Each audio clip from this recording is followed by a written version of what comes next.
All right. Welcome to Leadership Unscripted. I'm Kim Leifson, and I work with hiring strategies and am a workforce strategist. I am here today with Tatiana St. Germain, who is with Great People Management. And she and I have actually worked together for I want to say we've got to figure out this date at some point. I think we're at like 15 plus years or something. We collaborate on a lot of different things together. So thanks for being here, Tatiana. Today we're going to talk about remote work and making remote work. Do you want to introduce yourself a little bit? Sure. I was going to say we're getting better and better at this. Right? A little bit. And technology. Yeah, I love working with people, with organizations, and help them on the people side of things, executive coaching, advising on the talent side, hiring strategies and retention strategies, that sort of thing. And of course, the question of remote work comes up all the time. This kind of added a new layer to how we interact with each other in the workplace. And the question often is, well, now that we're sort of back, we're over COVID, do we come back to the office? Do we not come back to the office? There's so many pros and cons. So it's an interesting topic.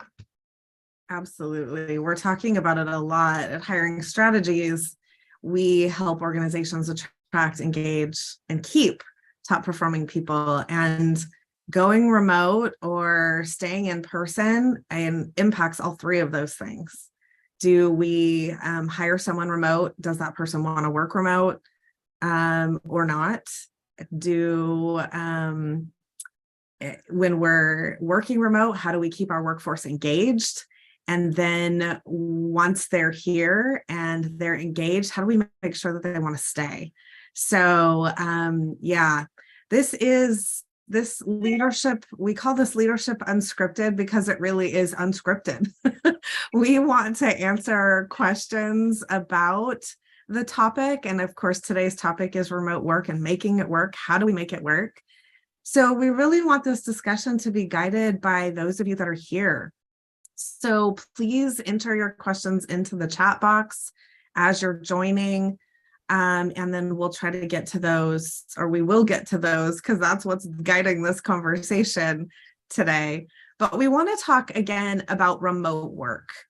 Some organizations and people have been working remotely for decades. I personally have been working remotely since 2009. My boss hired me back. I had worked for him previously in a remote work position, and he didn't have an office. So I worked from home. He worked from home. We worked together. He set very clear expectations for me. And I was bought into the purpose of the organization, and I was committed to growing it. Granted, the company was eventually going to become mine, so I had a vested interest in that. But I've been working remote ever since. And I don't think that I want to go back in person. There are times when I miss working directly with people, but I do get enough of these kind of conversations, Tatiana, where, you and I talk, or I talk with my clients. I'm working with my clients, and there is a piece that is missing, but I think you can build that in, and that's what we want to talk about today. So I guess my first question for you, Tatiana, would be, do you think that you have to have a legal partnership or an ownership position to make remote work? Because I think people think that's the only way people can be invested enough to want to work remotely. What are your thoughts? Well, the ownership position, you take ownership of your work. I think it ties back to the motivation. Everything you said, now I wrote down, setting expectations, making expectations clear, having clear communication, and not leaving anything to the imagination, not assuming things, is really key. And also being motivated. So you can't just kind of hurt people into the workplace. In the office, you clock in and you're there. It's like you're captive audience or captive there. And so that means you're productive and you're performing, you're there. Now you have to engage people at a different level. It has to come from within. Not, I know I'm kind of rambling, but in my head it kind of makes sense. You know what I'm saying? It's the ties to the motivation. I do. And I would argue that I wonder just how much productivity we have when we're in the office. Like, I know people, there are days when our heads just aren't in it, right? And we are distracted at work by maybe something that's going on in our personal life, or we're distracted by the person in the sitting in the cubicle next to us or in the office next to us. People are constantly interrupting us. So I wonder if, there is this misconception that we can be and are more productive in the workplace than we are when we're working remotely. I really do think that is a myth. Yeah, I think so to a degree. I think it depends on the person. So both you and I are in the business of measuring people, right? Understanding what makes people tick. So different people have different traits. Sure. And I saw this on the blog from Wiley about certain traits that they've isolated over the course of probably roughly last 3 years. And I also have some experience with that. I've been looking into what are some of those key traits that we can measure in somebody's behavioral makeup, personality makeup, that makes them more effective or less effective in the remote workspace. And we find, of course, sociability, being extroverted versus introverted, does play a role, because when you interact with people physically and you're an extrovert, you get energized by that process of social interaction. And those folks, super introverted people, really needed to be physically with people. It was not enough for them to be on Zoom all day long and talking to people. They physically needed to be present and be around people to get some energy back. It's almost like vitamin D deficiency when it's dark in the wintertime and there's not enough sunlight.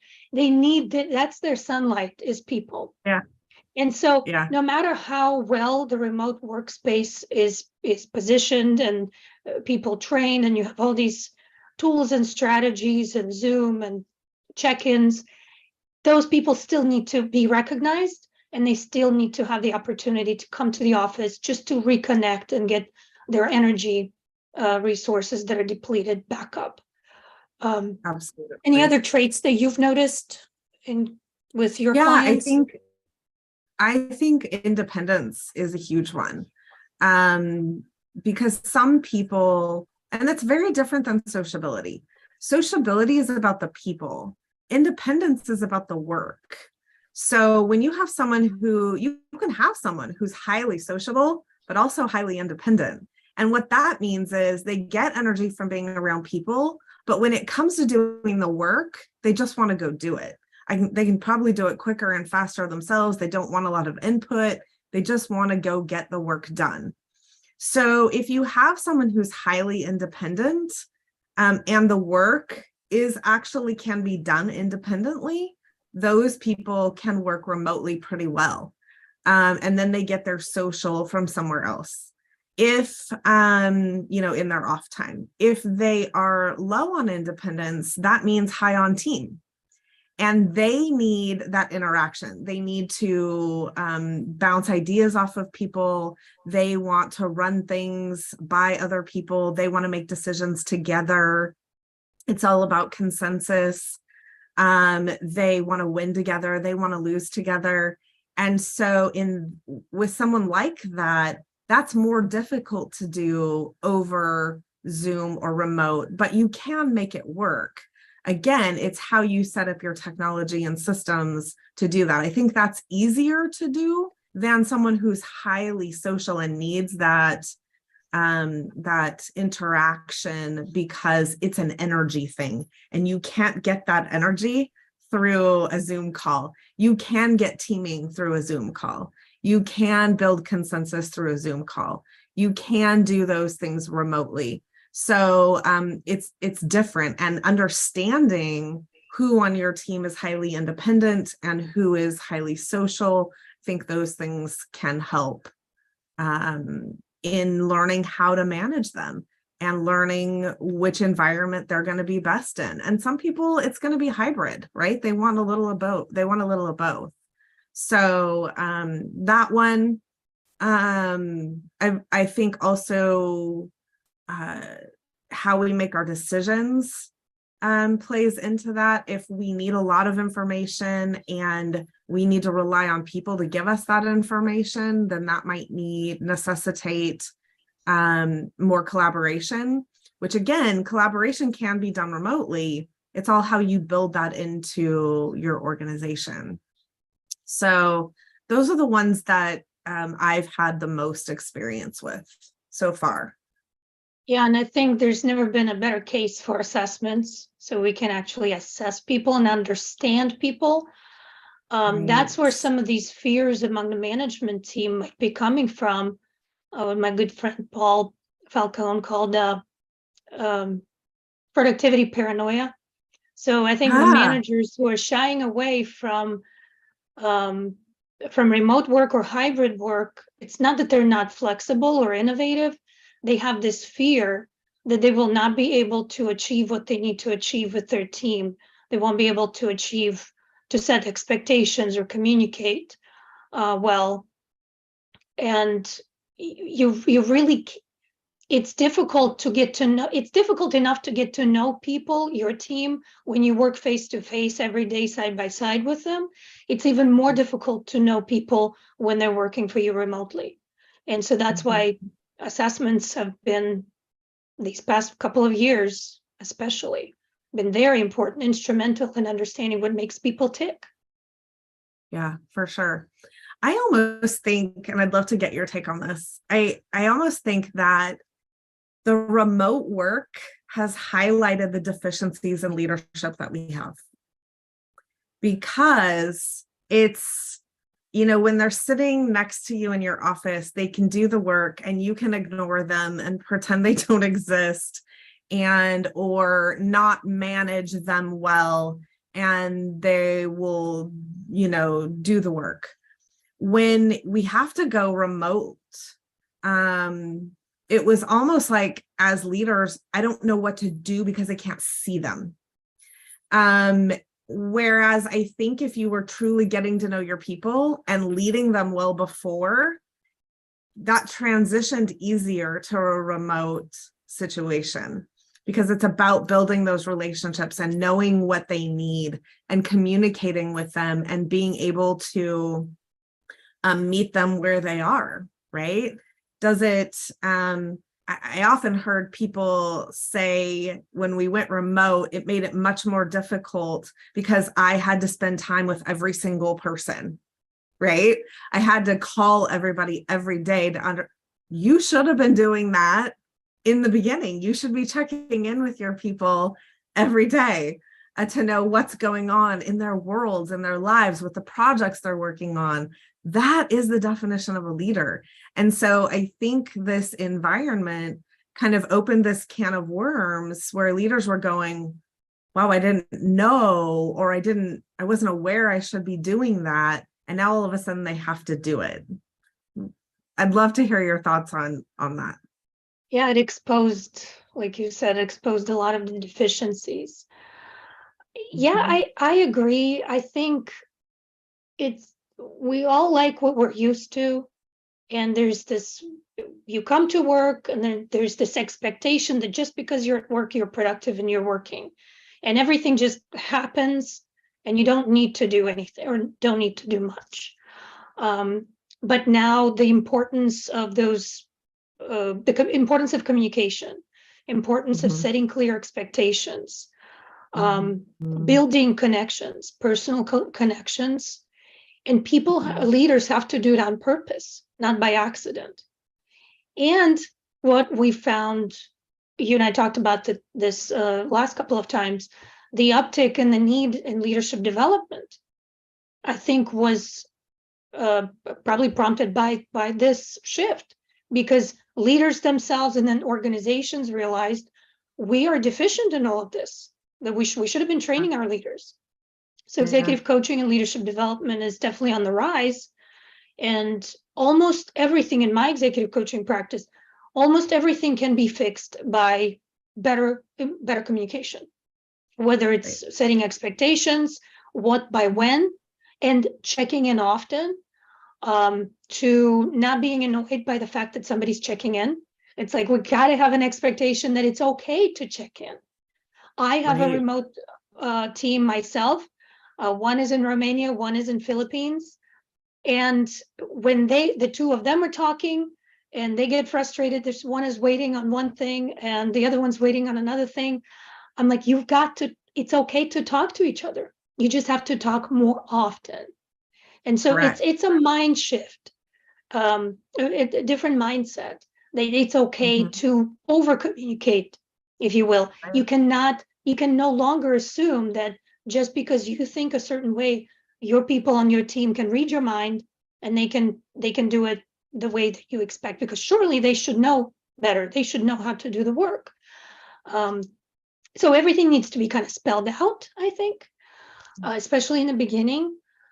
Providing just-in-time feedback. So the whole idea of annual reviews or semi-annual reviews is pretty much archaic at this point. I was going to say preposterous, but it's definitely archaic. For the new generation, you have to have those one-on-ones, the weekly meetings, just-in-time feedback, and course correcting continuously, almost daily, in the very least weekly. And the only way you can do that is if you're in communication. Exactly. Right? So everything funnels back to communication. Even when we talk about the concept of holding people accountable, building trust, building culture, how do you everything starts with words. Words have power. So again, get the right words, get them out, and communicate. Yeah, for sure. I think a big part of this too is, it stems from what we talked about a little bit ago, the productivity paranoia, right? It's not having control, not knowing what's going on, and it's fear-based instead of trust, right? Building trust, setting a foundation of trust. And a lot of that comes from leadership development. How do I build trust? How do I be vulnerable with my team so that I'm building trust? And in order to learn how to do that, there are some people that do that naturally, and there are some that need to learn it. It's a skill. And so I think that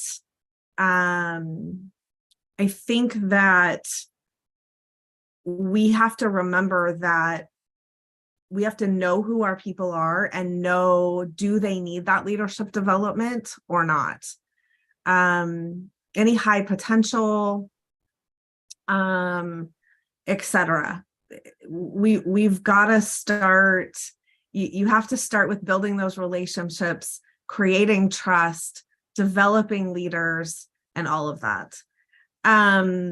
I'm wondering if there's anybody, I don't know how many people are listening right now. Does anybody have any questions? Feel free to pop in with a question. We really want to center this conversation around your questions. So we call it unscripted for a reason. It really is unscripted. So comments, we want to maybe, right? Comments, questions, please jump in at any point. What else, Tatiana? What else are you seeing right now in the world of remote work? What's hot? What are the challenges people are having What are you hearing?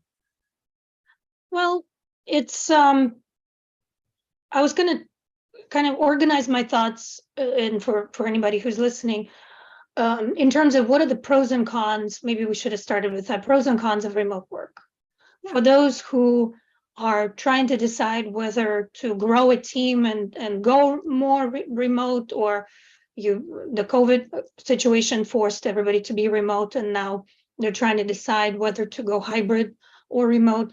I think, as we mentioned before, it starts with just being flexible and open to possibilities, and dealing with those, the pros and cons. But it would be helpful maybe for our audience to list that, and I would welcome the audience to chime in. In my, just off the top of my head, probably would say the pros for remote would be the cost savings. I have a couple of clients that moved to more of a shared workspace environment where they have just one small conference room and a couple of offices that people can come in and like rent, sign up, and use on occasion. But everybody went remote, and they doubled in size as an organization. Everybody's remote.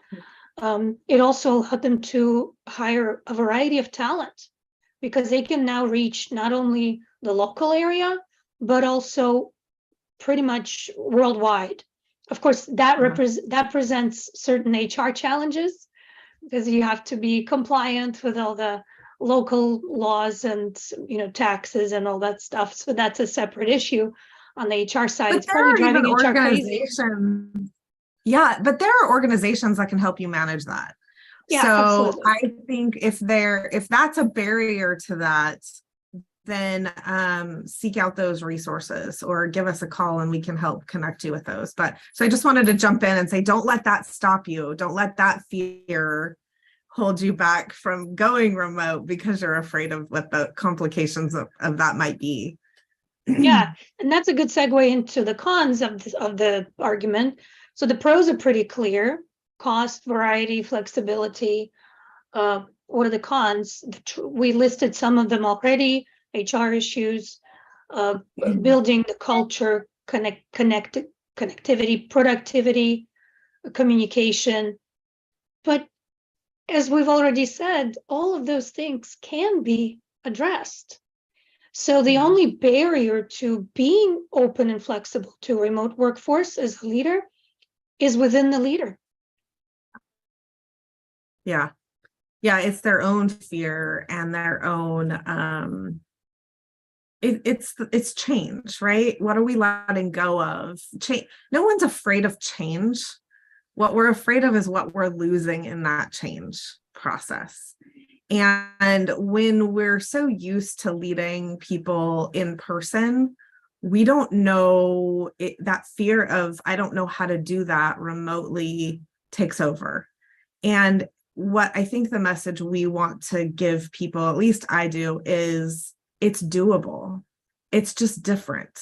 And there are classes you can take. And again, I want to reiterate, I don't think learning to do it remotely is much different than doing it in person if you're doing it correctly. So there are just taking some leadership development classes, and there are some remote, learning that's new technology that can be sometimes daunting for some people. It can be overwhelming because I've got to learn how to use Slack, or I've got to learn how to use Zoom, or new engagement programs or account management programs or whatever.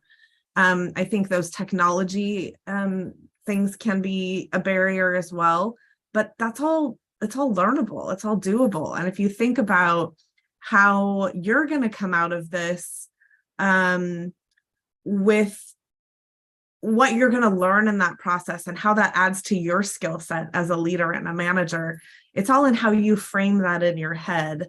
I think that's important to remember as well.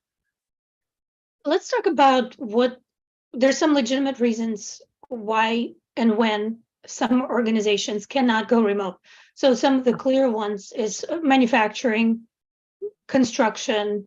You can't make widgets remotely, right? So our whole conversation about remote and hybrid workforce probably applies, to service industries and some of the industries that can use technology and work remotely and be productive remotely. But there's certainly some industries that cannot do that.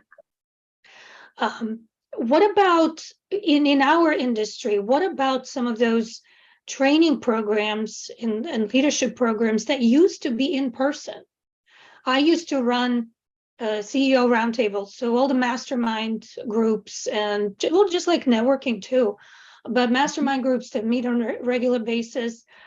It was kind of difficult to open up in a remote space, because when you're in the room with people you trust and you discuss personal issues, you have this sense of a cone of safety.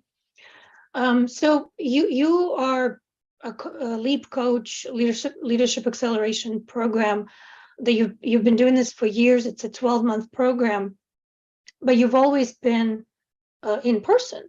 So people had to be in person, and it's my understanding you guys made the transition to virtual to open it up to other leaders across the country.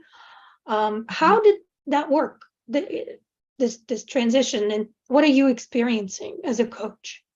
Yeah, it's a great question. It was in the beginning, we were very scared, right? I think we were going through some of those same emotions that leaders are going through. It's like, well, how do we do this remote? Like, this entire thing is about relationship. It's about teaching people how to be in relationship with others. It's about teaching people how to connect with others. And now we're doing this remotely. Like, this doesn't work. Well, we made the transition. We just did it. We just took a leap and did it. No pun intended. It's actually called LEAP. And it works. It absolutely works. The benefit to that is now we can have people from all over the country come to it opens up our customer base, right? Because now we're not limited to people in our area who can drive into class. So it opened up our customer base. How difficult is it to lead a group like that? It's really not that different. I would say the most difficult part is having hybrid, right? When you have 3 people who are here in the room and you have 3 people who are remote, that, or 10 or however many you want to use, that's more difficult, because when you go into breakout groups, how do you get them to interact with each other, right? Or if you have one person who's remote and everybody else is in the room, it's not that it can't be done. It's just that it's a little more technical, and you've got to really plan for that and think ahead. And I think that's the big difference. The big difference is you get in a room with people, you're training, you're leading, you're having discussion, and it's all happening there, and you don't really have to think about, how do I engage that person, right? Again, I think that we just weren't thinking about how to engage that person, which we maybe should have been thinking about. How do we engage everybody in the room, even though they're in the room, right? Now we have to be intentional about thinking about, how do I engage that person who's not sitting in the room? If you have the entire group be remote, then you can put people into breakout rooms, and the interaction happens just as well as it did when we were in person. Do I think there are some people that enjoy the in-person experience more? Yes. And again, I think that goes back to who they are and how they're wired, and are they a highly sociable person who needs that energy, right? You can get some of the energy through a Zoom call, but it's not the same. It's different. And there are just some people who don't need that. And so that interaction over Zoom works for them. So were there changes? Yes, the big changes were technology and being proactive in engaging. How are we going to facilitate and get the results that we wanted to get in person? How are we going to do that remotely? How do we do We were used to doing, oh my gosh, I'm losing the word. The big giant poster board on the wall, right? Flip charts. We're used to doing flip charts and everybody could come up and write on the flip chart. Well, now how do you do that in a remote setting? Well, you do that with a Google Doc. Everybody can get into the same Google Doc and type in what their thoughts were on the flip chart, right? It's just making the mind shift and learning what technology is out there and available, because it works. It absolutely works. So it's more about the mind shift for the leader and the facilitator than it is for the outcome of the program. The outcome is the same. We're getting the same results. We're just doing it differently. And was it scary at first? Yes. But once you do it and you get in and you just learn, it absolutely works. And I think in the hybrid situation, in the beginning, we were forgetting people who are remote. Yeah, and it's true. Like, oh, I'm still, you're still here. So, but now I think people are used to it. So they do engage them the same way. Right. And are mindful that, okay, we have people in the room, we have people who are remote. One question though, did you have to reduce, wasn't it a full day event? You in person? No, before in person, it was 4 hours. Okay. And we've done it both ways, actually. Remote, we cut it to 2 hours at the beginning, and now we've done 4 hours too, and they both work. It's just, it kind of depends on the group and what they want, and what, again, it's being flexible, right? Learning what our people need. And when we have that cohort, we have the conversation up front. How do you want us to do this? We can do this in 2 hour time blocks. We can do this in 4 hour time blocks with a break in the middle, or, or a couple breaks.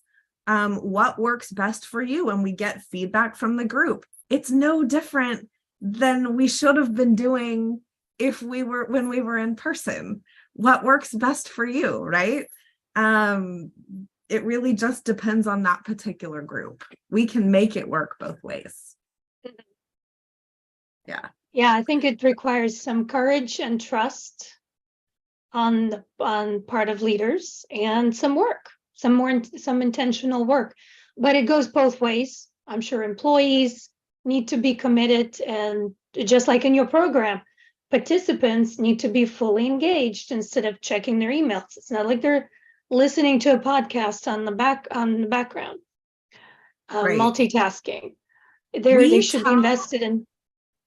Mm-hmm. Sorry, I don't mean to interrupt you. We tell people all the time that they're going to get out of the program what they put into it, right?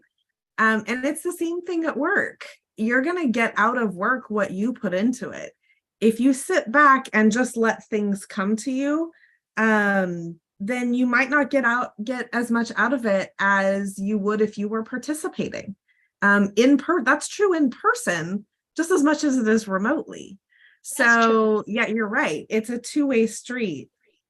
I don't know if that answers your question or not. Yeah, absolutely. Yeah, I think that's good. I don't see any questions or comments. I don't either. I'm not even sure how many people we have on right now, but I mean, we don't have to go the full hour. We can cut this off a little bit early if we've touched on what people want. I think, let's see, is there anything else?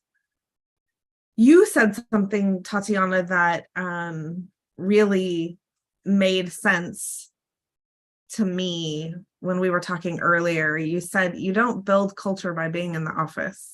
You build culture by being intentional about building culture. And you can build remote culture. It's just different. So learning how to do that, and again, being, courageous and positive and trusting of your people is the kind of culture you want to build anyway in an organization. So you have to lead that by example. And that means getting out of your own comfort zones and doing your own research and making it happen, not waiting for it to happen. I think we got kind of lazy as leaders before. We were just letting things happen instead of making them happen. So there were some key things that we talked about today that I want to just kind of reassess before we sign off. And some of the things that I think are helpful for remote work are assessments, really trying to understand who your people are and what do they need to be successful in a remote environment, who's going to be more likely to be more successful in a remote environment than others. Setting very clear expectations, right? I think part of not being fearful about the productivity paranoia was a great term. Part of eliminating that fear is setting an outcome. What do we want that person who's not in my office, who I'm not watching, to accomplish today? What do I need them to accomplish by the end of the week? What do I need them to accomplish by the end of the year? Not what are they doing, not tracking every minute, but saying, if they accomplish this by the end of the day, I'm happy that they achieved that. And that's good enough, right? And pushing on that a little bit to say, okay, maybe we need to be more clear in how we're communicating that. So whether we're doing that through technology or we're doing that in person, whatever, just being clear about what those expectations are is really key. The other thing is leadership development and building leaders who can manage all of that. And then over communicating. Those were kind of the 4 takeaways that I think we talked about today that can really help set a stage for remote work being successful in an organization. Did I capture? Yep. I captured you got all it. I missed? No, and even when we were talking about pros and cons, as we've discussed, many of the cons can be, many of those barriers can be removed and addressed. And I think just one more thing to add to the list of things to consider, I would say that the leaders just need to be present. Just be in the moment. Don't feel like, oh, I read this book or I listened to this podcast or listened to Tatiana and Kim's conversation, and I'm going to go and do this.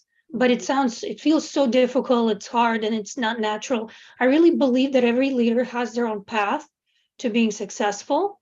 And every leader has a unique team, a unique combination of things and projects and functions that they're performing. So be mindful of that. Be in the moment. Don't try to push any kind of agenda. It's not a win-lose. That you coming into these conversations, don't come in with a mindset that I'm going to come in and win, and that's my agenda. Come in to find a solution. Come in to connect, to find out more, listen to understand. It's really kind of a fact-finding mission every time you talk to your people. What resources do they need? How are things going? Whatever it is, just be in the moment, be present, be grounded, and be prepared to change, to learn something, and it might throw off whatever you were planning. Be flexible. Absolutely. And I think a lot of that comes in that leadership development, right? You're going to learn by training and learning about leadership. You're going to learn some of those key techniques about being present, about building relationships, about building trust, etc. Awesome. Well, thank you for your time. I still don't see any questions. So I just want to say thank you again for being here, Tatiana. If anybody does have any questions, feel free to reach out to either one of us. My address is kiml@hiringstrategies.com. And Tatiana, you want to give people your email as well? I'm at Tatiana at greatpeoplewin.com. Awesome. And I guess everybody's taking time off or cramming some extra work before Christmas, right? So it was a pleasure to be on this conversation with you again, and look forward to more conversations like this. And Likewise. happy holidays. Thank you. Happy holidays. Take care.